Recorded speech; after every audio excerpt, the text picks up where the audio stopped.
Praise God. Praise the name of the Lord God. Uh, Are you tired? Are you tired and broken-hearted? And you have a painful memories, wanting relief from painful memories, wanting break from emotional attachment or stress.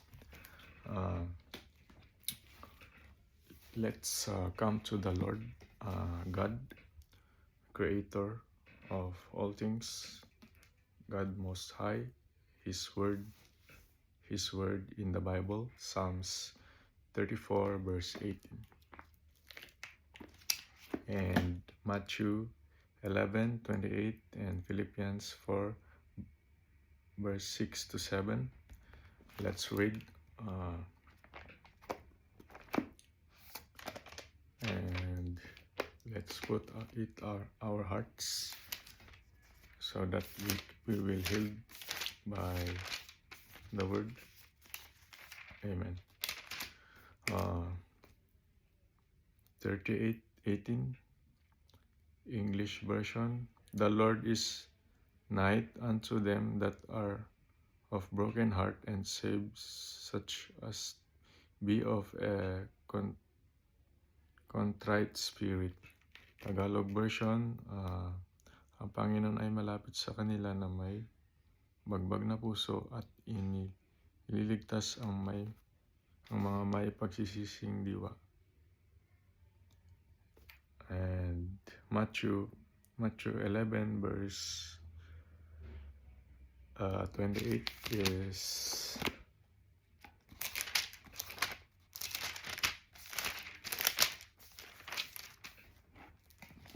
Matthew 11 verse 28 is Come unto me, all you have labor and heavy laden, and I will give you rest. Let's come to the Lord God, so that if we are tired, let's come to the Lord God and He will give us rest. Tagalog version, magsiparito kayo sa akin, kayong lahat na nagpapagal at magbibirang lubha, at kayo aking pagpapahingain. Amen. And in Philippians 4 verse 6 to 7,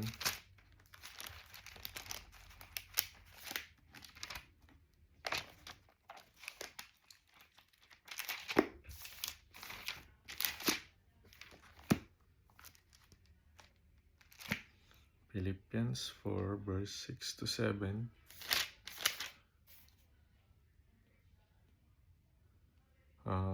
English version, be careful for nothing, but in everything by prayer and supplication with thanksgiving let your requests be made known unto God.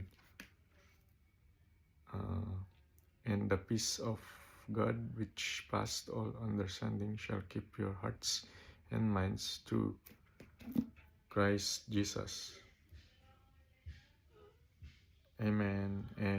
Tagalog version, huwag kayong mga balisa sa anumang bagay, kundi sa lahat ng mga bagay ay gitan ng panalangin at daing ay may pagpapasalamat at kilala ninyo sa inyo ang kahilingan sa Diyos. 7. At sa kapayapaan ng Diyos na di masayod ng pag-iisip at ay mag-iingat ng inyong mga puso at mga inyong pag-isip kay Kristo Jesus.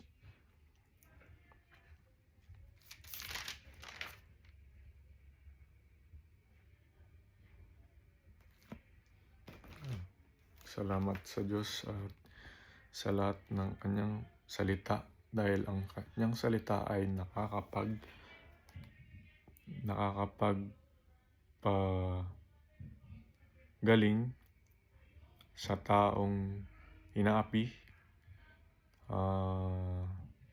ng kanyang kapwa. Ang salita ng Diyos ay banal, sapagkat ang salita ng tao ay mapanlait, mapangapi, mapanghusga, ngunit ang salita ng Panginoong Diyos ay nagmamahal, Siya ang kalooban ng Mesiyas ng Israel. Siya ay mapagpahinuhod at mapagmahal sa sino mang nilalang, tao man yan, anghel o ah, ah, hayop. Siya ang Diyos, anak ng Diyos na nagmamahal sa lahat, na sinugo ng Panginoong Diyos sa lahat ng mga bagay.